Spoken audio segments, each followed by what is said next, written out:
I have an iPhone 10, which happens to be the phone where a lot of these cool features stop working. It's demo time. Voiceover recognition, iOS 14. And really customize it now. It was like having augmented hearing. That supersonic hearing everybody tells me I have. Boy, tonight I felt like I had it. It was fabulous. It makes us blind people feel like real blind people. Like real blind people. Stream now and it went doo-doo. And Raqi's like, I'm begging them to let me spend money. Like, this is ridiculous. Like, take my money, Apple. Yeah. I'm ready. Take my money. Welcome to TechAbilities. I'm Jeff Thompson. In the studio with me is Serina Gilbert. How you doing, Serina? I am doing wonderful. And Raqi, how are you? I'm great, Serina. Pretty good. Pretty good. That's pretty good. Pretty good. Pretty good. Pretty good. Pretty good. Pretty good. No, good. Raqi might have recognized that. We've been rewatching Curb Your Enthusiasm, and he says pretty good all the time. My husband will appreciate that because he does it to annoy me. It's super annoying. Pretty good. Hey, did you guys watch the Apple event, Time Flies? Absolutely. I didn't think time flew very well. It was one of those lackluster ones, and we'll talk about that a bit later, but something else dropped, and, you know, it's kind of new. Some of us haven't been able to kick it around the block, but everyone's all talking about it, and everyone's inquiring about it. So iOS 14 just hit, and Raqi, you updated, didn't you? I did. And I'm still just barely stepping into the new landscape. I don't consider myself to be an expert by any means, but this is a big update. A lot of features packed into this update, and I think most people will be happy. Of course, we were just talking about some areas where we're dissatisfied, but I think most people will like this update. There's a lot of good stuff in here. A lot of accessibility stuff came out with this update, and, not just for the blind, but, for the hearing impaired, people with hearing, like, what do you call them? Hearing aids. That's it. It's kind of like if you have the AirPod Pros or a couple of the Beats or a couple other AirPod devices, you can enhance your hearing. That's really cool. And if you're in the audio, Raqi, you probably went right there first. Oh my gosh. There's a reason I haven't played with any other feature. As soon as I started customizing the AirPods Pro, I just stood there with my mouth open like a fish in the middle of my kitchen going, oh my God. It was amazing. I could hear the clock ticking up on we do have an old school clock. I'm not quite sure why, but it's still up there on the wall in the room next to me up above where the mantle would be. The fake mantle is there, and there's a little clock, and it doesn't tick that loudly, but these headphones they amplify so well, and you can do so much customizing, and you can bring up, frequencies across the board. You can boost the highs, you can amplify, you can do it subtly, or make it really gradual, or you can just crank it up there. It was amazing. I felt like I had supersonic hearing again. I felt like I was 20 years younger with this. I had all my highs back for a half an hour. It was really interesting being able to hear all the crazy things. That's great. Serina, not all of the phones upgraded immensely. I mean, iOS 14, they do have a variety of phones out there, but I think we're finally getting caught up with the slew of phones out there, but not everyone could get all the benefits. And where did that stop? What phone was it, Serina? Yeah, thanks a lot, Jeff. Yeah, I am in the minority, and I'm not super satisfied with iOS 14 because I have an iPhone 10, which happens to be the phone where a lot of these cool features stop working. iOS 14 works on iPhone 6S or later, but a lot of the accessibility features in particular are not available until you hit the iPhone 10R and 10S or higher. So I have a slightly different opinion on things because you guys have newer phones than I do, and we'll talk about this a lot more as we go through some of the new features, but I think that the way that this is implemented in the phones that don't support all of the features could really force some people to update their hardware because it is very obnoxious unless they fix some things. Yeah. Come on, October. I heard the iPhone 12s will be coming out, Serina, so I think you got your eyes on those. You even mentioned you were thinking about it. Oh, it's not thinking about it. It's a for sure. Now she'll do it for sure. Now I'm doubtful, though, because, the event was September 15th. If they were really delayed until October, I feel like they would have just had a really big event in September. I'm actually thinking they might not come out until November, honestly. But we'll see. I kind of agree with you there. They've announced before. Remember in years past when they announced and they said, this is the new iPhone and it will ship on September 30th or October 30th. They'll give a date that's several weeks out. And it's coming, but you still got a few weeks left to wait. They've done that before, and it was interesting that they didn't do that this time. It must not be 3 weeks away. Yeah, I agree, because normally we're used to getting 2 events, and one in September, one in October. This isn't unique. Normally it's iPhones in September, and then the iPads and Macs and all that stuff in October. Maybe people are thinking maybe they just flip-flopped them, but I don't know. It's 2020, so I'm not holding my breath. Well, keep a mask on at least, right? Yeah, apparently.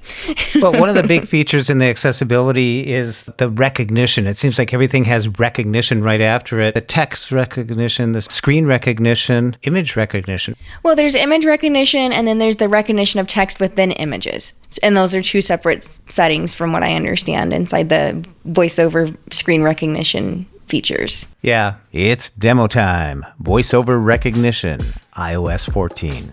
Settings. Single finger double tap. Accessibility. Button. Accessibility features help you customize your iPhone for your individual needs. VoiceOver. On. Button. Single finger double tap. VoiceOver. On. Single finger swipe left to right. VoiceOver recognition. Button. Using on-device intelligence, your iPhone will automatically improve the accessibility of apps, images, and text. VoiceOver recognition should not be relied upon in circumstances where you could be harmed or injured, in high-risk situations, for navigation, or for the diagnosis or treatment of any medical condition. Single finger swipe left to right. Image descriptions. Off. Button. Single finger double tap. Image descriptions. Off. Single finger swipe left to right. 132.7 MB required. Dimmed. Your iPhone will speak descriptions of images in apps and on the web. Sensitive content output. Heading. Selected. Speak. Play sound. Do nothing. Indicate if an image may contain sensitive content. Apply to apps. Button. Now let's go back. Upper left hand corner. Back button. Let's swipe on down to screen recognition. Screen recognition. Off. Button. Single finger double tap. Screen recognition. Off. 12.8 MB required. Dimmed. On the first time activating this, the download will proceed.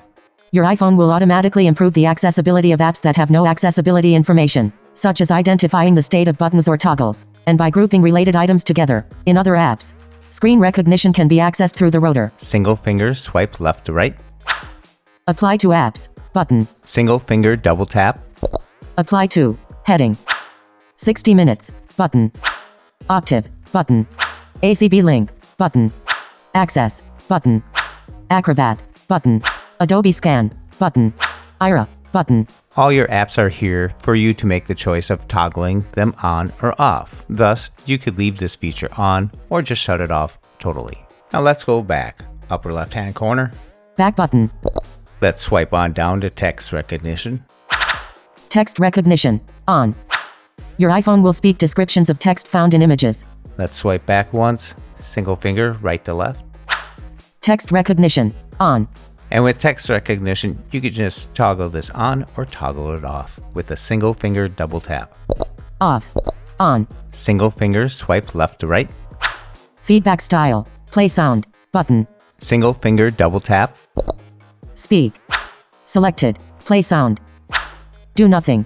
Determines the feedback provided by voiceover recognition when active. So with these settings, if you're hearing an annoying sound periodically, this could be the case. You can come here and turn it to do nothing if you so choose. I highly suggest experimenting with these. Turn them on, turn them off, and see what suits you. And remember, options are good. Serina, if it helps, I only have text recognition on. I have the others turned off because it seems too robust. It's like all of a sudden you gain all your eyesight back all at once. It'd be too much information. Like if you go through a menu, taco, on, wood, table, knife, fork, plate. Okay, I just want to order. So sometimes having too much information is just too much going on. I have those turned off. They're a good feature though. If you don't have accessibility to an app, can turn it on. I haven't found where I need it yet, so It's nice. You can turn it on, the robustness on per app. So that's nice. Raqi, you were talking earlier about where you can use it and so I think it's a good feature that you can turn it on and off. So that's what I think about that. I think every screen reader has been guilty at one time or another of having a problem with verbosity. And we can't just, ping Apple and VoiceOver for this. We've had it with JAWS and others too, where, they want to offer things, tutor messages and hints and help messages. And it's every screen reader's way of trying to let the user have as much information as they can. But as we get more proficient, of course, that's where it pays to start customizing, or all that verbosity would just be,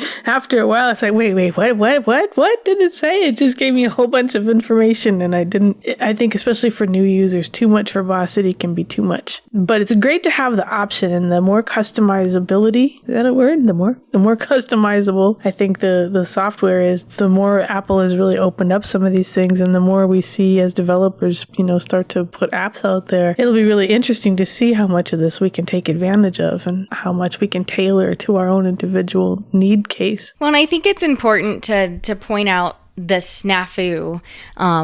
Raqi, do you know what snafu stands for? We'll make Jeff edit something later. We'll have the listeners look up what the acronym snafu stands for. Do they win a prize? I don't remember, but there is definitely a bleepable word in there. Somebody will have Lady A spitting out the definition by the time you utter your next sentence. They can call us. Yeah. If you know what snafu means, give us a call at 612-367-6093. You can also leave us a message, give us some feedback, and let us know if we can use your voice on the next podcast. We'd love to hear from you. And what does snafu stand for? There you go. I'll fix that. In editing. You'll fix that in post-production. Yeah. But since I have, this is where my Jeff, you can just insert the soapbox here again. Psst, there's only 3 steps. She's really short. This is where I'm a little frustrated, and it's very possible that I'm just missing something, but I've been all throughout these voiceover settings. Since I have the iPhone 10, it's been very clear on different articles that I've been reading that the screen recognition feature is not intended for the phones prior to the 10S and the 10R. So that's all well and dandy, but what's happening to me, and you guys can tweet us or let us know if this is happening to you too, is that it is automatically still recognizing images everywhere. Like, I'm talking even in the music app, the podcast app, it's reading the artwork as you're scrolling through along with the titles. And I cannot for the life of me figure out how to make it just not do it, since I don't have the voice over recognition menu item, since I don't have the newer phones. So that's where it's slowing me down pretty much everywhere in my phone. Mm-hmm. Gotta watch what you ask for there, Serina. Well, it would be fine if, I guess I'm confused that why that's turned on by default without an option to turn it off if it really wasn't intended to work on the phones prior to 10S and 10R. That's where I'm confused. It is interesting. It is interesting that you have no tweakability on that. I mean, because we used to, I remember with 13 way long ago on iOS 13 where it would say maybe button or maybe back button. Are you still getting that type of stuff on your 10? No. So you know how Facebook has that glitch where there's a post there, but it's not really there? It's no longer saying possibly, it's just reading what it thinks is there. And sometimes even when the post is visible with VoiceOver, it's even going to try to describe the picture. And I'm not talking about the Facebook automatic alt text. I'm talking it's clear that iOS is putting its own recognition in there. And it's sometimes, and this could be something that Facebook needs to update, but it's reading it in just a very odd way. And it's even trying, as you scroll through, you'll catch snippets of the image that it's trying to recognize from the post either before or after where you're at. And then in the native apps, it's reading it in a way that makes sense. It's just so verbose. Like if you're scrolling through your albums, it's going to read you the artist, the name of the album, and then describe the picture of the album cover. All in one sentence. What you're saying is the Facebook accessibility team is sitting back going, wow, we did a good job. Well, it's so hard to demonstrate. Maybe I'll play it for you after we're done here. It's just different. And it's, especially since Facebook alt text is decent, especially when there's text in the image, it's almost like you're getting it twice sometimes. Oh, I get it. Yeah, because it's reading it and then it's going into the description and Yeah, the everything. iOS one is second. Like it's coming last is the final thing that you hear. So it's just a lot.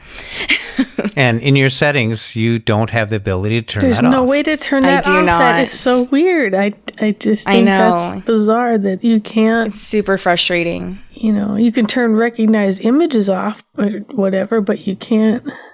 I can't even turn that off. There's a spot that it has navigate images, but toggling that on and off doesn't change the behavior. Who would think we would want a blinder screen reader? A screen reader that talks less, that gives less information about what's on the screen. Actually, I think it's not so much the information. I think it has more to do with the customizability. And I have a feeling, and I could be completely wrong about this, I'm just speculating that, Serina, if it's driving you crazy, it's going to drive others crazy too. And of course, that's not good for business. So I have a feeling that if it's something that is correctable, easily correctable, that there'll be a fix for it soon enough, because it sounds like it's really a showstopper. And I don't know that the fix for everybody is going to be, just upgrade your phone. Just go buy a new phone tomorrow. I mean, that's great for some people, but not everyone realistic. Exactly. Yeah, I hate to think this way, but it seems like the screen recognition, the voice over recognition, image recognition, it seems like, this is for the blind, for the visually impaired and all that. But I have a hunch that if you can't control the developers to make their apps accessible, let's put this in there too. Which came first here, the horse or the cart? You know what I mean? Yeah. Is this really here for us, or is it for developers to actually say, hey, they're doing it for us? I hope that developers, I've talked to the guy from Downcast, and he says you can go through there and it's real easy to set it up for accessibility. But I wonder if this is a crutch that they'll just, we got it. Well, I mean, it's a start, and if people complain and enough people complain, or the opposite, say that they like it, they're going to get feedback. So I think we have to start somewhere. And I hear exactly what you're saying. This is that same argument about, do we want people to know we're running accessibility tools or not? I think it's incredibly creepy to spy. But, to what extent is it helpful? So Apple's put some tools in here and given the developers some guidelines. Some of them will pay attention, some of them won't. But I hope that some of them, when they get good feedback, will learn from the community and say, hey, I never really knew how this worked until I started getting, reports from people. And it's an easy enough thing to customize, hopefully. Maybe having it there, as opposed to having them be something they have to write or create themselves or figure out how to implement. Yeah, like squint mode or something, Yeah. just tweak it back a little bit, I'd rather have Apple say, here's a slider, have it work across the board. We'll hold your hand. It just works, even if you're a developer. Granted, it doesn't teach the developer what's needed necessarily, but it's a tool for them, just like any other tool that I don't know what tool Swift implements, so I'm just sort of speculating kind of globally here, but I think, whatever it takes to get them to implement and be aware of the community. But wouldn't it be nice if the tools that Apple gave the developers in the first place were universally designed so that Absolutely. it didn't even have to be a piece? Apple's like, we need to find a way to make apps more accessible. Well, then make the things that they're developing the apps on naturally accessible. But then we get back down to sandboxing and why they do it. And, their whole model is... Yeah, it's kind of like when you have kids, you got to stay between the lines. Rainbows are red and flowers are blue. Where developers are creating stuff from a bubble in their head and they're using the code to do it. And then all of a sudden someone says accessibility, then brakes go on and it's like, what? They had no idea. But it's a start. I'm glad they're doing it. Raqi, we were talking about the AirPod Pros on the headphone accommodations. There's another thing that's in there that has built in sound recognition. Oh, sound recognition. So listening for these sounds like an alarm, a doorbell. You can enable those or not. Yeah. Toggle them one on, a dog bark, a cat meow, Smoke all detector, this other type of... Siren, yeah. Lori calling me for dinner. Bet you're going to edit that out, aren't you? The matter she gets, the louder it gets. Jeff! Yeah, lights flat. Well, that doesn't help me at all. But it's kind of neat that they're putting this stuff in there because, I've seen where they have particular dogs that come up and start licking someone or start barking at something if, there are certain indicators tell them to do it for someone with epilepsy or something. So it's neat that they're building some of this stuff in, especially the headphone accommodations like you were talking about to bring up those certain sounds that you may be missing. You don't even know you're missing them until you turn it on and you go through the steps. I think it's really cool. Yeah, it was a neat experience just to walk outside with headphones on that let me, I could hear the cars that were parked across the street. I could tell where they were parked it was really fascinating. I don't think I've heard like that since I was a little kid, Oh, yeah. It was like having a headphone amplifier, only it was my typical little Apple AirPod Pros. It was like this wireless thing, that I had been wearing that was it was okay, it was fine, it was good. But holy smokes, that turned it into something stellar just with the click of a couple of buttons, Yeah, if you can only have that control with the image recognition now. It's like you were saying, put some sliders in there. Yeah. Stop it, Jeff. Well, you just need to buy her a new phone and keeping, in hosting so she can be current and talk about trends and in keeping with technology. You just need to send her a TechAbilities iPhone XS. Thank you, Raqi. And then you need to send Raqi the newest Braille displays. You know what? I just virtually sent them both out right now. I just did. They're right here. Look how quickly they got here. We're still waiting on those lattes. Serina, I'm sorry to do this to you, but there's one other feature that I set up long ago during the beta. It's called Backtap. And, I like it.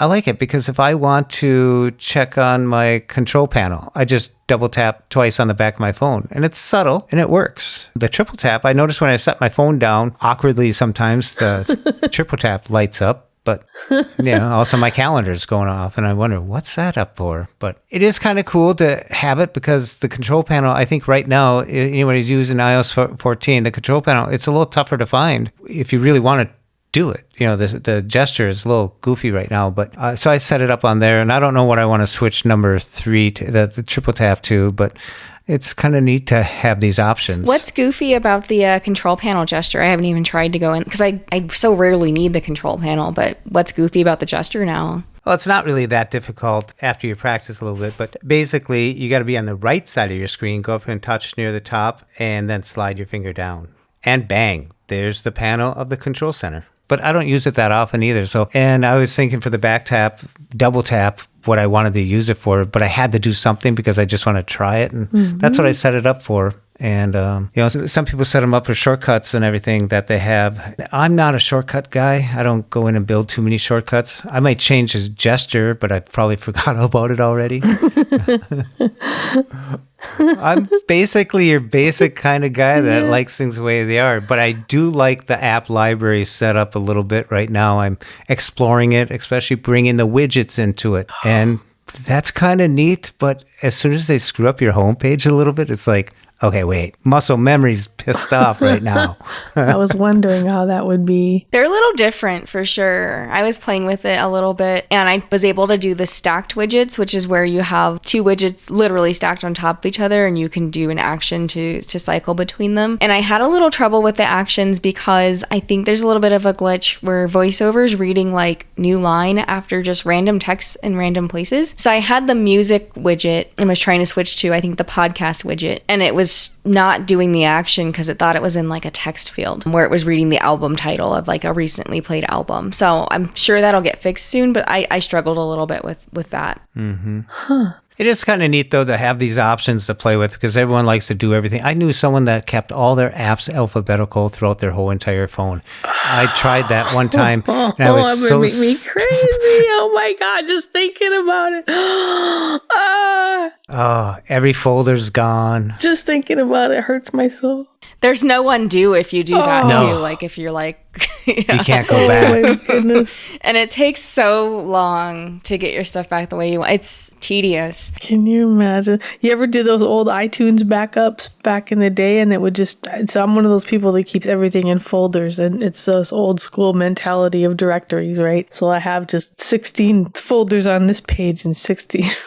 hundreds of apps and they're all sorted into folders. So it's going to be really hard for my brain to make this conversion. But back in the day, you'd go searching, you'd do a backup and it might trash the folder setup and all of a sudden you'd disconnect from doing what you thought was a nice clean sync and you'd take the phone off and there's, 16 pages of apps and it still wasn't able to re-download everything because it emptied, 400 apps out of the folders and just threw them on there in random places. It used to be such a nightmare. So I'm so glad not to have to go through all that sorting. Just the thought makes me, oh man. Well, the Apple library, which is at the back, so if you have 5 pages, it'll be on page 6, and it'll put it in these categories, and the categories are like a 4 on a die. There's 4, and you can open that up, and then they're alphabetized. So if you have 30 apps that are in productivity, they'll be alphabeticalized, and you can find them that way. Or you can just go to your social, mail is in productivity, and I'm thinking, really? It's okay. I explored with it for a while. It's there. It's an option. I'm glad it's an option, not forced upon me. And then I put a couple widgets in the front, and it screwed up my front page. I'm like, so I went smaller with it, and you can put 2 smalls and it takes up 2 rows, or you can do a medium and it'll take up like 2 rows all the way across. But if you do a large, depending on the widget, it could take up more than that, but it kicks it to the next page. But it kicks like 2 rows to the next page. It won't kick like 6 apps icons to the next page, and then it'll move that page that it kicked it to further down, so they don't scramble them together. I like that. That's kind of part nice. of It keeps it linear. Yeah, it does. And then if you pull them out and say, forget that, I don't need that widget, widget, like it's a... You just made that Widget? sound like a Widget? bad word. I know. Son of a widget. Get rid of that widget. Yeah. That's funny. I'm still trying to find the use case for them, because Jeff and I were talking about this a little bit in pre-show, and we were like, yeah, we can put all these widgets here, but why can't I just swipe once and go to my Today view and have the widgets there? That was my first thought when they said widgets. I went, oh, like in the Today view, which I have all customized and widgety, and it's got the things that I want to see in the order I want to see them. And I thought, well, that's kind of cool, except I think if you're sighted, it probably looks really fancy. And I do like that no 2 home screens are going to look the same. Same with watch faces. We're going to have so much customizing just because we do have so much individuality that you can turn it into whatever you want it to be. And I do think that's kind of a nice thing. But I have yet to see the merit of most widgets. I think there'll be a couple that'll be really display enough information to make them really cool, but I'm still searching. Like I put the calendar widget on there, and then I started realizing if I touch the calendar icon and I do have an appointment that day, it'll say 1 appointment. I mean, why would I have to put the widget out there? Sometimes I wonder. So what I was thinking on doing is going to like about page 3 or 4 and just start lining up the widgets how I want them. But just tap when the I back go, of your phone instead. Yeah, there you go. Didn't you set that to your calendar? Just double tap your phone. Well, I'm just trying different things, and it's like you want to do it. But I find myself going back to what I was doing 5 weeks ago, 4 weeks ago, or whatever, when I started the beta and stuff. So I like the good old muscle memory and just doing what I do every day. Productivity and this changing it up. I don't know. I might not be a widget guy. How are you, Serina? Well, if you keep saying widget like that, of course you're not going to be a widget guy. Like, my goodness. He's just a widget guy. Nobody wants to be that kind of a widget. Jeez, was I that bad? Stop being a widget. Yeah. You definitely had a negative connotation with that word. The Widget Anonymous Club. But I see they did other things in accessibility, like for sign language, promenation. That's very cool. That's cool. Yeah. It's neat. Yeah. I've been in groups where we were filming stuff for speaking in sign language, the interpreters there, deafblind, hard of hearing. And I was the odd person out. And I never felt so lost in a room full of people communicating fully, and I could not... Having no idea how to follow it. Yeah, so... Wow. I'm sure they run into situations too. So this is really cool how they're doing that. I'm always waiting for someday where like gizmos and gadgets and stuff. If they're... Do you remember Thing from the Addams Family? The hand? The thing. Now, I forgot about the thing. Yeah, just think if you had 2 things like where it came out of a box and they could sign to you. So you could always have signing hands with you. Yeah. Oh my gosh. Like instead That's of great. hiring an interpreter, you could set that in front of I don't know. Do-do-do-do. Do-do-do-do. It's funny that you say that, but I think the next step, with the fact that on FaceTime, it's smart enough to recognize when somebody's using sign language. It's not just, because some people gesture a lot when they talk, but for it to recognize, oh, this is sign language, I don't think we're too far from that being another translation piece of the iOS. I really don't. Could you imagine that? I mean, I think that the communication barrier between an individual that's visually impaired and an individual that speaks ASL is massive. I think it's really difficult unless there is an interpreter and you can type back and forth, but it's not the same. Imagine if there's an automatic translation of sign language and things like that. Fabulous. That'd be amazing. Yeah, it'd be great. Yeah, that would be. At least in a lot of instances, it would bridge the gap, and we can interpret, spoken language. So it's not a much greater leap really in that direction to think about being able to interpret ASL. Mm-hmm. Another area that I think they really did a lot of good work in that I haven't totally explored, but I'm starting to wrap myself around it is in the Messages app. Right away, I pinned 9 people right away. I have 9 friends, so it was easy to do. Is our TechAbilities conversation pinned? Because it's pinned on my device. Well, there you go. You didn't answer the question. You notice that he avoided the question. Mm-hmm. You see that. So we're not important enough to him, Raqi. We didn't even make the top 9. He's quickly going and pinning. He'll say, "We have 10 friends." No. I just wanted to explain. Serina, you are pinned. Raqi, you didn't make it yet. Oh. You're such a jerk. I'm sorry. How many years have I known you? I'm devastated now. I'm crushed. I'm sad. But with all the conversation, the group that we had was really neat. You should probably pin that one. I was able to make a group and make a name with it and put a logo on there. TA, TechAbilities, right there. Now, we're somebody, folks. We're somebody in our group. And the things we can do in the group, like Serina, you came back to something that I sent earlier and sent me a message responding to that, even though we had went further down. And it came up on me like as a subcategory conversation going on. And I don't think Raqi would have even gotten that one. I am curious, Raqi. So I did have a mix-up in my messages. I was trying to figure it out, what the deal was, because you responded to something of hers, and yet it showed up in our TechAbilities thread. Because Jeff didn't reply to my reply is what happened.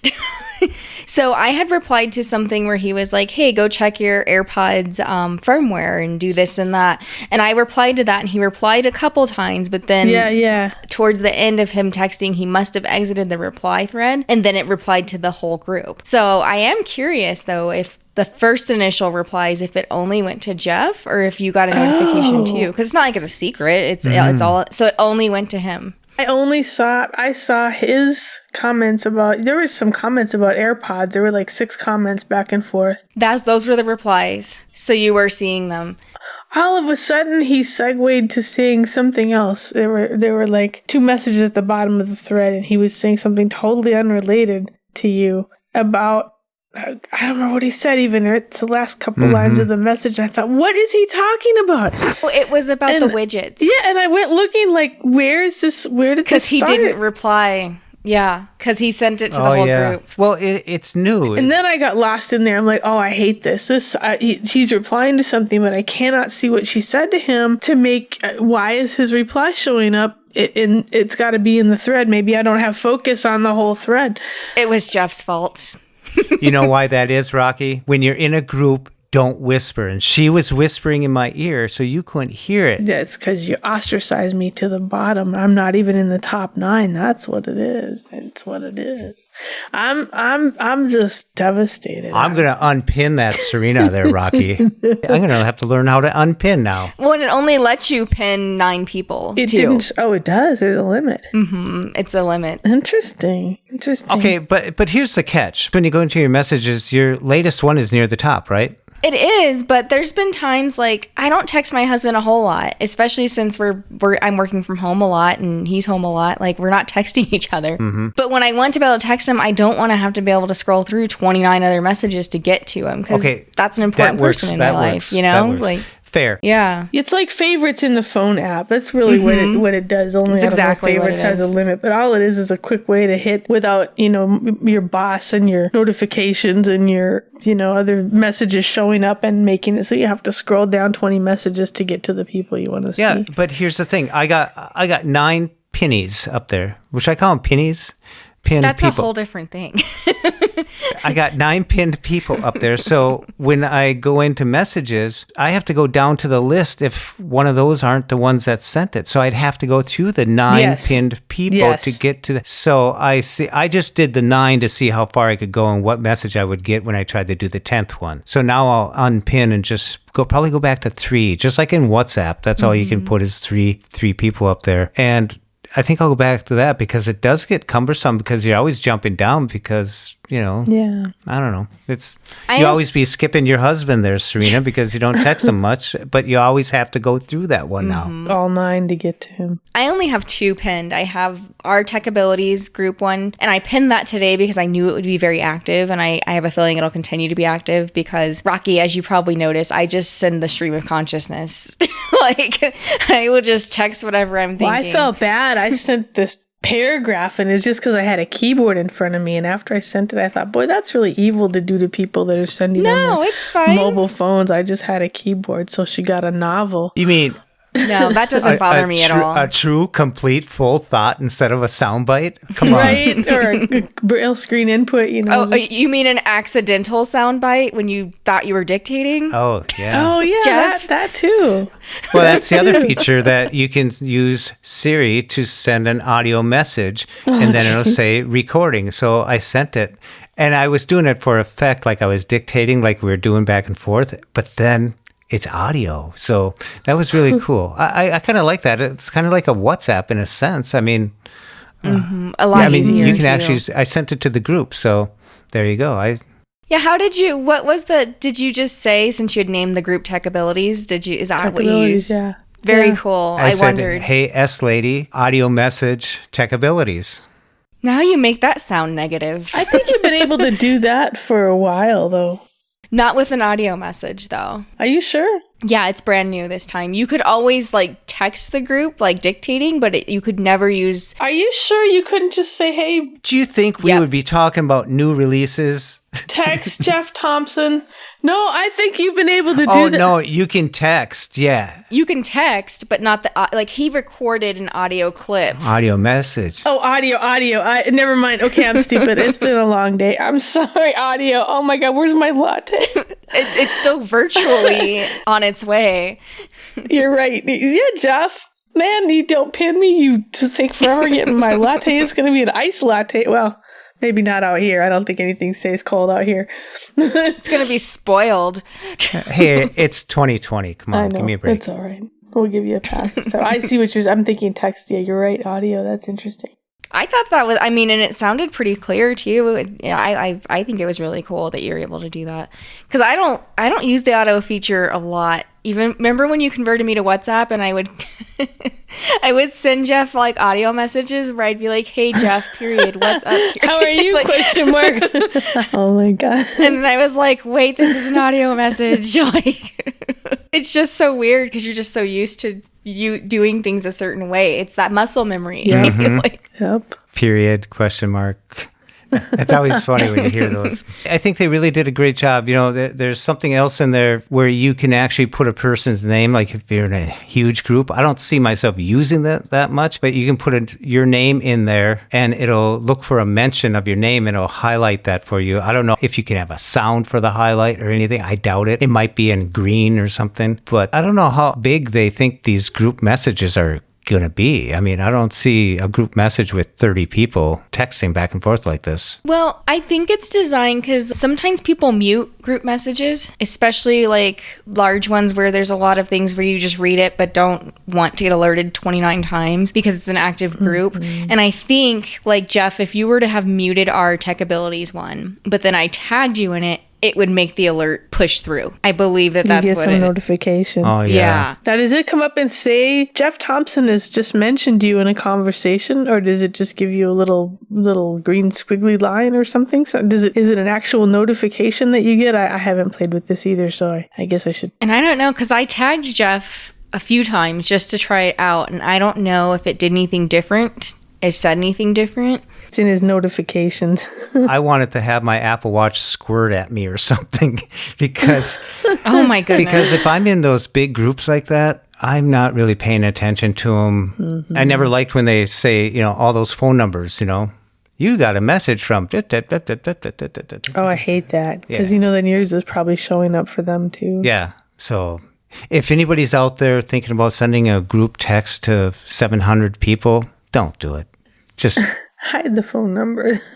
The one thing I did not like about messages is, again, this is Serena complaining about it being too verbose, is it changed it where it's everyone's name is a heading. So, and maybe I can change it where it doesn't read me heading. I don't know. I'll have to go look in the verbosity settings. But like as you're scrolling through the messages, it'll be like Jeff Thompson, heading level 3.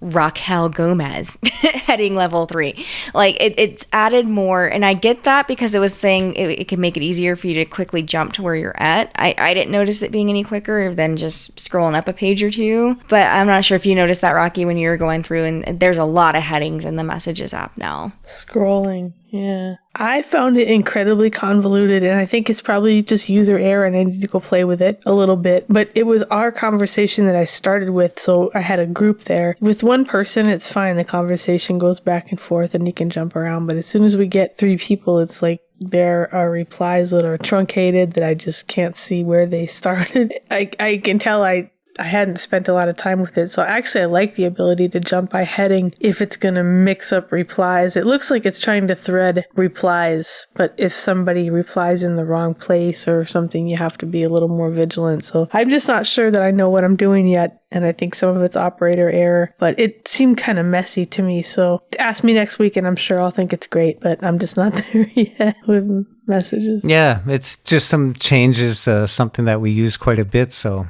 how we imply it in the future, we don't know yet, really. Yeah. It's brand new. And so is password monitoring. And this was really cool. I went into my passwords, and you got to do the facial recognition and all that. But then there's a new section at the top that password monitoring. So if you have a password that is overused on various sites and stuff, it'll go through this list of passwords that could be compromised easily. And for some reason, or it's been in some database that this password has been compromised somewhere. And, it just makes you wonder when you see that, the word compromised. I mean, whoa. It got me going. So I started a little process, and I've always wanted to do this, is update my passwords and everything. So it got me going on, and it's really easy to use. Once you go into your passwords, you can find it. You can tap on it and take note of what they're saying about it and realize that certain password, 1, 2, 3, 4, 5, 6 is not a good one to use because it's sequential or something. So they might point that out to you so you can go through it. And it's kind of neat. Just bring it to your attention in a new way, and I kind of liked it. I used it. You mean that using password 1, 2, 3, 4, 5, 6 is no longer secure for you, Jeff? Yeah, you better change that too. Did you get pwned, Jeff? No, it was just kind of neat that you might have used something back in the day, and some of these websites are got like Audio Boo. Yeah, that popped up. Like, oh wow, I haven't been there for a long, long time. That's funny.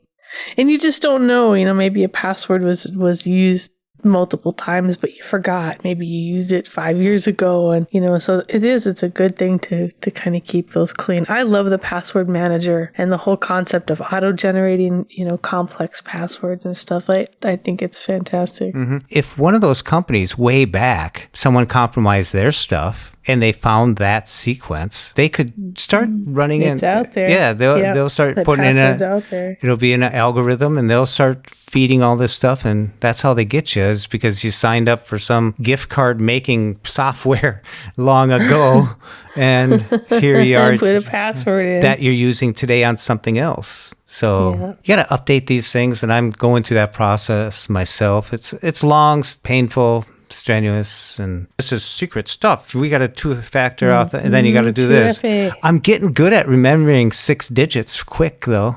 It's good. That's good. Well, if you're doing it on your phone, though, it'll autofill it on the right above the keyboard. Mm-hmm. It'll have it where all you have to do is tap it, and it'll insert the digits, especially if it texted it to you. Yeah, that it got it from messages, yeah. By the prediction boxes, yeah. It'll I love say that. Password for Jeff Thompson at blah-de-blah, and you just tap on it, and it'll autofill. I love that whole password manager in Safari. Whether you use an external one or not, I think everybody should use password protection because it is so easy. The other thing that came up was sign in with Apple. I used it for the first time, and it was just a cheesy little app that I had on here that I had to update, and wow, I did the sign in with Apple, and it gave me this weird email address, but it worked. It doesn't know me, and they don't know me or anything like that, but it works. So I like that, where you can use that faux email or whatever, and it works pretty slick. At first, I was wondering. That was supposed to come out in 13, right? Yeah, with a bunch of other things. What happened to the AirTags, people? Where are the AirTags? They're with the air power. I know they are. They're never making it to, they will never see the light of day. They're in the air house waiting to be shipped. Where are the AirTags? I even saw some leaks and rumors, and oh gosh, the rumors, everybody's just making them up like crazy before the event. And I saw one the night before the event. AirTags are coming, but they don't come with keychains. And it's just people all over it wildly speculating, but so far. And no HomePod Mini. No HomePod Mini. No Air Power. No Mac. No new Mac. Where's my Mac? I'm waiting for my Mac. Where's my Mac? No.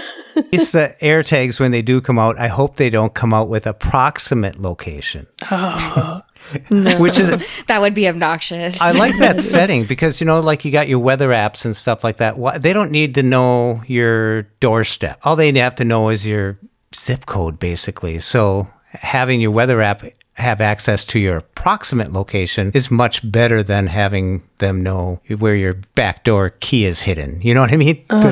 Yeah. Exact location, yeah. So what I'm hearing is that Jeff hides his door key somewhere. Well, no, I'm just saying some of these apps, it's like, why do you need to know where I am? Home Depot. Especially apps that don't have anything to do with, assisting you from getting from one point to the other, right? Maybe they sell you things and they don't need to know where you are. Here's my credit card. Just sell me my stuff. Send it where I tell you. You don't need to know where I'm tagging in from or located. It's demo time. Let's go in and check out how precise location or approximate location can be determined by the choice you make. And you can find this in Location Services.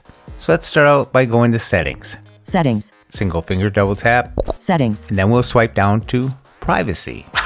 Privacy. Button. Single finger double tap. Privacy. And now we'll go to Location Services. Location Services. On. Button. We'll single finger double tap. Location Alerts. Button. And when we swipe down, we'll find out a little information about what Location Services is all about. Location Services uses GPS, Bluetooth, and crowdsourced Wi-Fi hotspot and cell tower locations to determine your approximate location.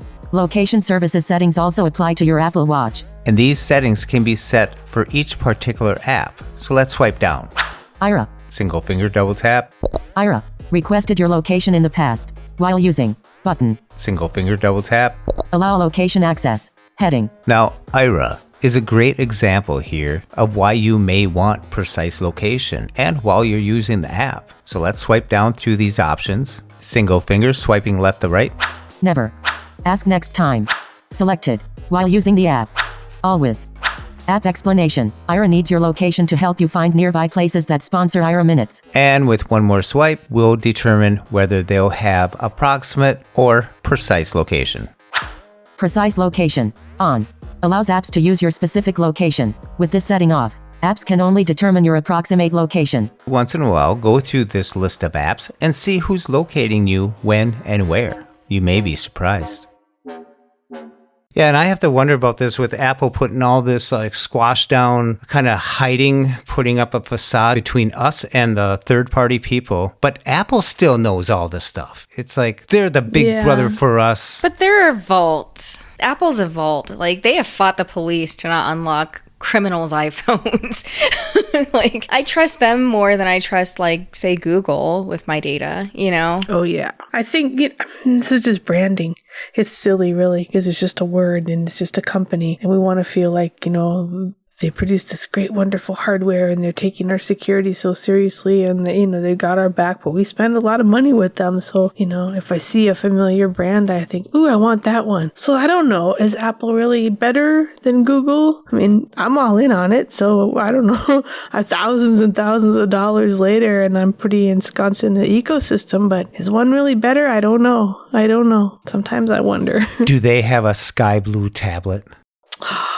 Or a green one. Rose gold, And then a blue one. space gray, Aluminum silver, gold. There's a red one. Red one. I think they said that they would have a product red one. A product red one. Interesting. Another thing for developers in iOS 14, there's a lot of stuff in here that we are using and developers are working on that will be coming out later, is their augmented reality. And what I was getting from this is they'll be able to pinpoint like certain things like in a museum, a location, which sounds like GPS, but from an exact location on Earth for a sculpture. So then you can identify it and label it and add all that stuff that Serina's getting with her recognition right now. But all that verbose detail that you need to have with exhibits and stuff. Jeff, that's number 3. That's number 3. But and that's why, when the 12s come out, the top dog, the big 12 is going to have the LiDAR, I believe. And that's, just like having the 10 right now, you're missing out on a couple things. But if you don't have the top dog 12, when more developers come out with augmented reality, are you going to be going, Or is it going to take a year? That's the thing. Is it going to be something where you think, oh, I wish I got that one and just broke down and done it? Or is it going to take them a while to get on board? iPhone 13. Will there be a 13? But the 13 wouldn't be until like 2024 or something at this rate. 2023 before the next one. Oh, man. Where's the optimism? We already got we don't have the 12. I know. We don't have the 12. We should have had it, but we don't have it. They don't even have a date. Wasn't the augmented reality also something they introduced in iOS 13? I mean, it just feels like they were like, oh, look at all these cool things. But like some of these things, I remember them talking about it last year. And the new iPad's got a lot of, not this. That iPad does look really cool. It does, and I don't even necessarily want an iPad. And I thought, ooh, I'd like to play with that for an afternoon just to see. And I like that they're moving toward USB-C. I think they have to. So hot mess or not, it looks like they're going to go that way. So there are good things about it, but Yeah, I was just thinking about you're talking about different devices now, like the AirPod Pros are supposed to hand off to each other now. Serina, you do that with your HomePod in a sense that you're listening to something, but I've never seen it do it with AirPod Pros that you could switch devices. That'd be kind of cool. I'm definitely going to test it tonight to see what that looks like, and because it's paired to both my iPad and my phone. And it's always been, I'm not sure how you guys feel, but it's always been a pain in the butt. Like, I normally listen to this on my iPhone, but today I want to listen to my iPad. You had to go into Bluetooth settings and like all these like acrobats to get into there. So I'm curious to see what it does if I start using my iPad, if it'll automatically connect it to it, or if it'll still try to go to my iPhone. With the AirPods too, you can hook up 2 sets to your Apple TV 4 now. So but you have to be running the TV 14. So update to that and you can connect up to 2 sets? Two sets. So 2 people can watch. Yeah. Nice. Serina? Well, Does your husband have a set of AirPods? You know he does, because I've told you these stories, but I'm trying to figure out the use case for it, because like if you're both sitting there watching TV. Oh, he has your old pair. Yeah, he does. But if you're both sitting there watching TV and you're watching the same thing, what's the purpose? Unless, I mean, I could see like if you with hearing accommodations and things like that totally makes sense. But unless there's other people, I don't see myself putting that don't want to watch. Yeah, but I don't know. Like, it's a TV, unless though, you're enjoying the spatial audio. That could be a part of it, maybe. But I'm just trying to figure out the use case. Maybe Trey doesn't want to hear the audio description. But we would be having the same stream. It would be the same sound going to both. You know what I mean? Have earbuds, unless 2 people want to listen and someone else is doing something else. But it's a really far-fetched. The other person can go do something else, you know? Yeah. Hey, we're watching TV. Go out. Get out of here. Exactly. Majority rules. We got the TV. It would be cool if you could send out 2 signals, one to the amphitheater, your house, your surround or whatever. And one to the phone and one to the... We gotta watch what we wish for, right? See, I can see a use case for this. I'm thinking of my friend he and his wife were both blind and they raised 6 sighted kids. And I know they were in kind of a small space when they did it. And I know he and his wife used to have headphones all over the house. And, and kids would use them because they would watch TV and be all over the living room. And the parents would be... It's blind people, right? So they read a lot of audio and stuff. I could see where 2 two people might want to share an audio source but not necessarily play with the rest of the room. But it's not a typical use case. I don't see, usually it's, let the whole party tap in and connect their devices if they want to. It's not usually a headphone thing where two people are going to want to connect to the same source. But, who knows, maybe. Maybe there's a use case we're just not thinking of. So I don't want to speculate too much because I know there are some really unique scenarios out there where it might be helpful. Yeah. It's not just media, right? What if, is it like, could you do it like where two people are connected, say, to Ira? So if you go somewhere with another blind person, you could... No, that it's just talking about the Apple TV. Yeah, but... Oh, Apple TV. I'm sorry. The feature that you're talking about, I believe iOS 13 did allow that, where you could... I'm pretty sure, I have to double check. I feel like you could always connect like two different AirPods to like an iPhone or an iPad or something. Like share your audio, if that makes sense. I know couples that would split them. They would take, one would take the right one and one would take the left one. I think you can actually have two distinctive sets, share the audio. Interesting. And I see plenty of use cases for that, like on a laptop or an iPad or a mobile device, because you could be out in public doing whatever and you want to share that. Maybe you're in a waiting room or whatever. Sure. But where I'm stuck is when you're just watching TV. Yeah, TV is a little bit, I don't know. It's gotta be. We'll see. Somebody will write in now with the best use case for that scenario. 612-367-6093. You can also leave us a message, give us some feedback, and let us know if we can use your voice on the next podcast. We'd love to hear from you. There you go. Send a message. We'll send you a virtual latte. He might get it by next year. He's just giving virtual lattes out right and left. Hey, they're virtually free, so why not? So. Yeah. Can you see them? Can you even see them, Jeff? No, but you can't see the photos either, but you can capture them now, and that's a neat feature. I love this. It's a little more cumbersome than I wanted it to be, but you go into your photos, you tap on one, you open it up, and then you go to the photo where it starts, it automatically starts describing camper, trees, car, or whatever it says. Which is what all of Jeff's photos say. Camper, lake shore. You can flick it to more details and then swipe and there add captions. So you can start labeling these. What I like about it is if you start labeling them, the captions on them, you can get rid of all those other photos like, your screenshot. Thumb. Went in there the other day and I had 30 Amtrak tickets in my screenshots that I accidentally took as a screenshot when I was buying the ticket. Just for accidentally hitting the button by accident. You go to hit the volume button and you hit the power by mistake. I forget to go clean them out. 30 screenshots and they're all Amtrak. Is there pocket lint in there too?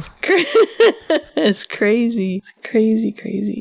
I love this because, typically the captions, they haven't been, you couldn't preserve your tags. You could label them, of course, but that metadata wasn't preserved across the board. So the minute you upgraded or moved them to a different platform and moved them back, you'd lose your tagging. And this is so wonderful because, of course, blind people love to keep photos too, but it's really hard to show them to a sighted person if you can't remember what's in the picture. So I love this. I think this is really cool. The other thing is Voice Memos had a big update, and I really like this one. Not only can you now put your files in folders, create folders in there, but you can also, if you go find a file that you recorded something and you play it, and you hear there's a big background floor noise coming on, like a big hiss or a fan going, you can now hit edit, hit play, and then press enhance, and it knocks out the whole floor noise. Wow. So it does a sampling of it, and it just knocks it out. And then you can save that version of it. So that's pretty cool. What's really cool is you can take, like, say I have someone wanting to put something onto a podcast, and they send me a voice memos. I bet you I could open it in voice memos,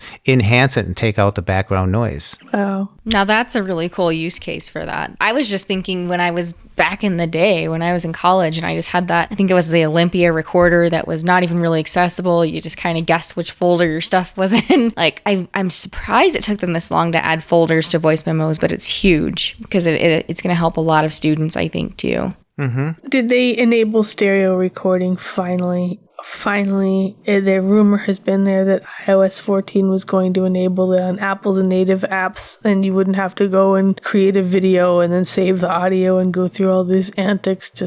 I know it's fake stereo, and I know it's not genuine stereo for all the people who want to say, it's not XY and it's not true stereo and this and that, but there are all these mics in the iPhone, and it would be really nice if we could have what Android has and at least be able to open up an app and begin to record with it without having to go through all these antics and conversions just to get a stereo audio file. Is it still mono? My fingers are crossed. Both hands, my fingers are crossed. I would have to verify. I didn't see anything that said it was stereo. Mostly the microphones I see that you hook up to them, other than the binaural, where the Olympus would come in handy. Oh, yeah. You can connect binaurals too, but I'm frustrated that the iPhone has, multiple mics. And still, we can't just flip it sideways and make a decent stereo recording on the fly without connecting external hardware. It's been a pet peeve of mine for years now, and I keep waiting for them to fix it. I'm a lover of post-production, but if they would turn that enhance on, so when you're recording, no matter where you are, that would be kind of cool. At least have the option to turn it on during your recording if you know it's going to be there, instead of having to go through the hoops and make a new recording with the enhanced feature turned on. So that's something. But then, you might want to hear that clock ticking, just like some people. I was just intrigued at how loud it was. I thought, my God, it's going through like two walls and a door, and I can hear the thing. It was kind of creepy, really.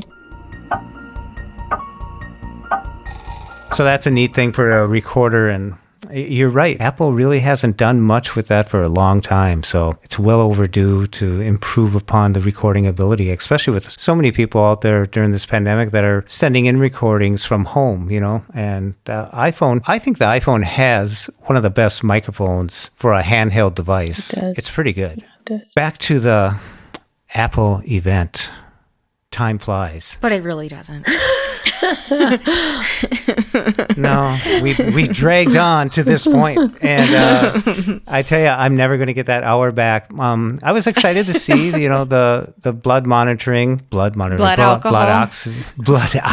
monitoring. This whole time, I interpreted it as blood alcohol, and I was like, "That's not even make sense. How is that possible?" I'm so dumb. That's funny. That's funny. Now it's way more intriguing, especially during cold and flu season. Like that's actually a really big deal. Yeah. Yeah, I don't know if 95 is a good rating, but it seems like everybody on the show had a rating of 95 oxygen level. That so is it must good. be anything like 92 and above is what most people are. So, people are monitoring this health stuff, and I use it for the health thing, but sometimes, honestly, I have the iPhone 5. I notice it not on me, but sometimes I'm halfway through my day, and then it says, your rings are usually further along, Jeff. Did you say you have the iPhone 5? Do you mean the Apple Watch Series 5? Apple Watch Series 5, yeah. Like, if you're still rocking an iPhone 5, my God. Does it even work? No, it doesn't even have walkie-talkie.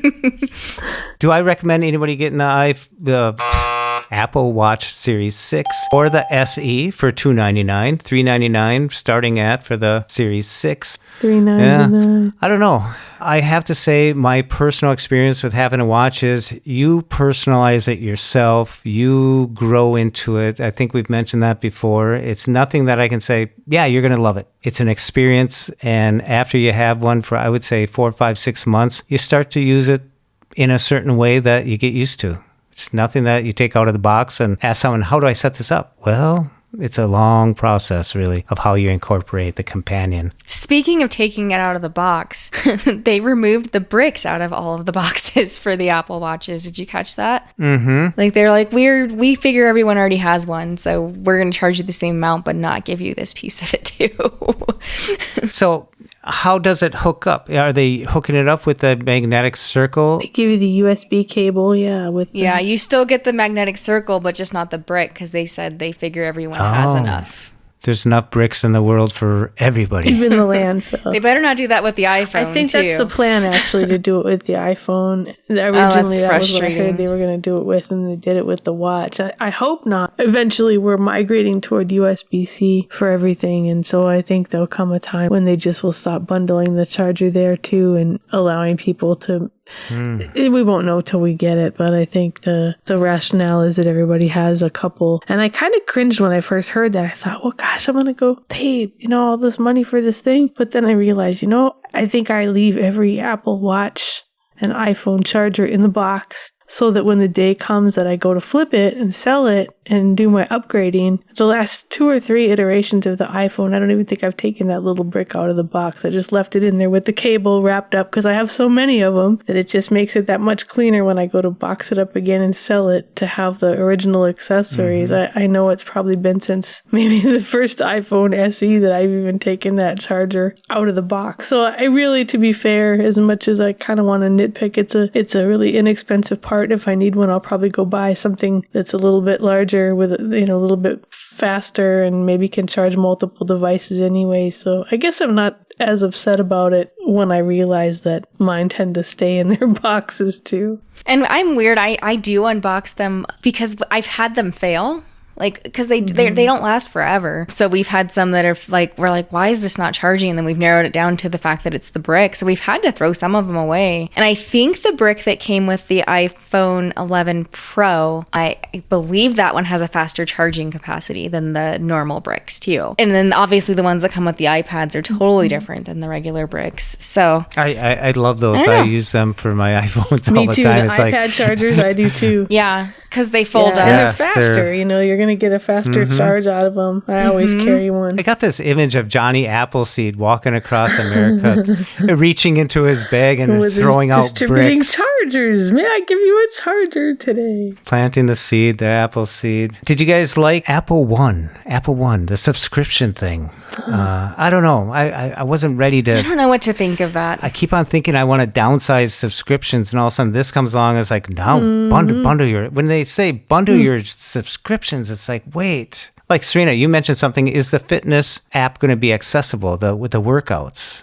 Well, before we go on to the fitness thing, the one thing that makes it hard for me to even really seriously consider the Apple One thing, and I know it's unique, and Jeff, I think you have the same exact setup as me. I have Verizon, and Apple Music's free for us right now. So I don't, it's... How are they going to overcome that? Because there's a lot of places that are bundling, the cell phone providers are bundling things, to keep you on their plans. And it's there's no reason for me to pay for anything in that Apple One plan when we have a family plan for free right now.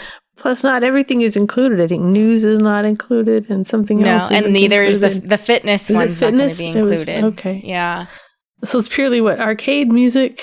iCloud. And I will say that it's a significant bump in the iCloud storage. I believe the individual plan was only going to be $14.99 a month, and you got Apple Music, Arcade, and then I think it was maybe 10 gigs or something like that of iCloud storage. So, I mean, it makes sense if you don't already have some things bundled already, or if you do use iCloud Drive a lot, which I personally don't. I tend to use Google Drive and Dropbox more. Yeah, it's interesting. You start to think about what you're already paying in some of the plans that you have, like the news. There's $9.99 or $4.99, depending on when you got it, how you got it, or where you're getting it from. Yeah, it's going to be... I think they're going to be in for either a rude awakening or making a lot of money within a year because the campaigns are going to be over.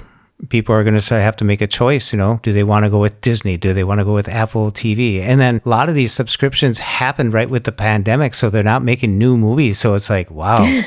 What are you gonna... It's quite a test. With all these subscriptions, with the pandemic happening, we don't have a lot of new material. So Apple TV really put themselves in a corner where they aren't creating too much new stuff right now. So this bundle might be able to help them out. But first, the campaigns will have to wear off before we can really see how many people are really subscribing or how many people are just taking it for a free ride. Well, and all the free Apple TV Plus year subscriptions they're going to start expiring, this month. Because remember last year, it seemed like forever, for every new device you got a year of free Apple TV Plus. But I know that's me. Yeah, ours is expiring. Mine goes November. next month. Yeah. Yeah. I saw that. I thought, don't want to give it up. At first I was like, I'm never going to use that. But now it's good quality stuff. And their production quality, especially for the audio mixing, it's impeccable. It's the best. It is. Yeah. Yeah, they've done a really nice job. But you had asked about the fitness service. And I had texted you in our TechAbilities group discussion. I wonder if the fitness videos that they talked about will have audio description, because they said that, there's a subscription, you get to pick the music you go to, and then they have, these instructors that are teaching you a workout or walking you through that. And it's like, how descriptive are they going to make it? Have they thought about keeping that accessible? It'll be interesting to see what that's going to look like. And I don't know, unless one of us buys a new Apple Watch, which I just got one for Mother's Day, so I won't be buying one. I don't know that we're going to get to test that, because there's a free trial with lots of different things, but it's bundled with the Apple Watch, the purchase of a new one.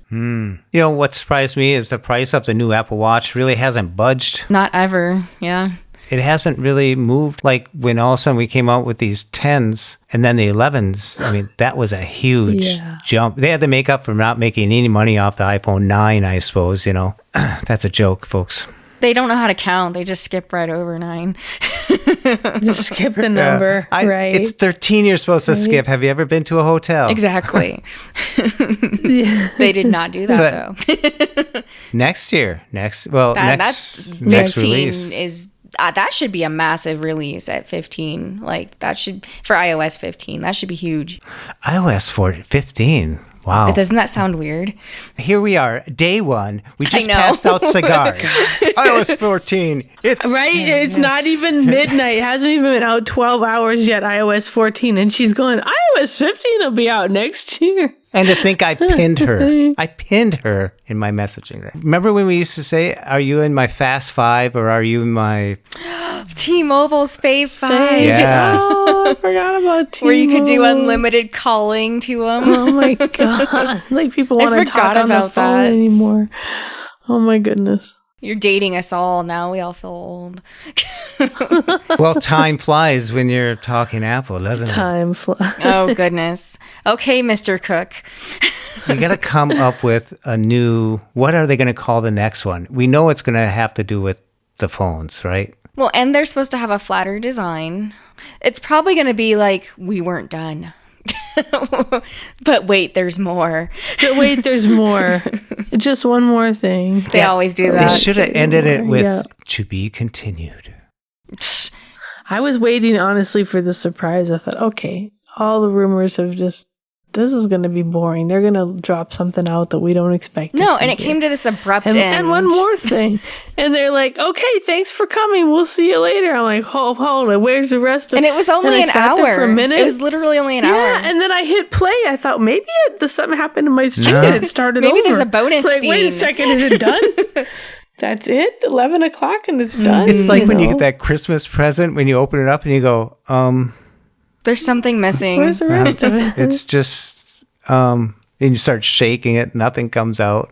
And it wasn't even really live, if you know what I mean. Like, it was clearly all pre-recorded and produced, I thought that they were still going to have it. Oh, yeah. The audio description. I'm kind of okay with that. Honestly, I like this format. People are going to hate that about me, but I think I enjoy this format much more. It seems a lot more focused, but it was so quick, and because I think there just wasn't anything that it really was enticing for me, so I felt like, okay, you just brushed over it and had an event to have an event, and that's the end of it. But I feel like compared to the days, I was telling Jeff the other day how we used to have to fight to get a stream even, for an Apple event. It's like you'd hover and try to figure out who was going to stream it and where could you get a clear enough stream to that wouldn't get cut off in midstream, and you'd finally get one and you'd pray that you wouldn't get disconnected because you knew you'd probably never get reconnected again. And compared to this, where I think I opened up Apple TV and clicked stream now and it went doo-doo, and the audio description was playing, and the event, it took all of 10 seconds to get connected to this thing. So we've come a long way. It's really a lot more polished, but it definitely didn't have that interactive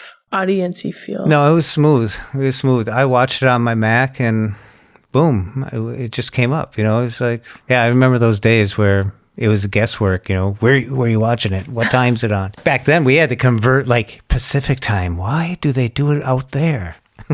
Because that's where Apple is, you idiot. Yeah. Oh, man. Someone told me that the developers were upset because they didn't have enough time to get ready for it. And I'm thinking, geez, if you're a developer, what else are you doing?